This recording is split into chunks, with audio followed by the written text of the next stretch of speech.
છોટાઉદેપુર તાલુકાની પુણ્યવાડ મોડલ સ્કૂલમાં અચાનક આગ લાગતા છોટાઉદેપુર ફાયર બ્રિગેડની ટીમને જાણ કરાતા ફાયરની ટીમ ઘટના સ્થળે પહોંચી એવું એક સફળ મોકડ્રીલનું આયોજન કરવામાં આવ્યું છે।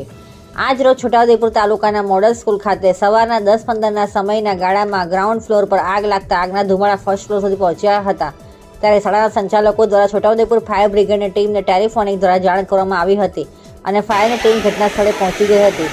આગે વિકરાળ રૂપ ધારણ કરતા બીજા માળેથી શાળાના બાળકોને ફાયરની સળીથી ઉતારવાની ફરજ પડી હતી, જ્યાં 2 થી 3 જેટલા બાળકોને રેસ્ક્યુ કરવામાં આવ્યા હતા અને પ્રાથમિક સારવારથી મોકલવામાં આવ્યા હતા। છોટાઉદેપુર ફાયર બ્રિગેડની ટીમ દ્વારા પુણ્યવાડ મોડલ સ્કૂલની અંદર એક સફળ મોકડ્રીલનું આયોજન કરવામાં આવ્યું હતું અને શાળાના કર્મચારીઓ અને શિક્ષકોને આગ લાગે તો પ્રાથમિક શું કરવું જોઈએ તેની જાણકારી આપવામાં આવી હતી।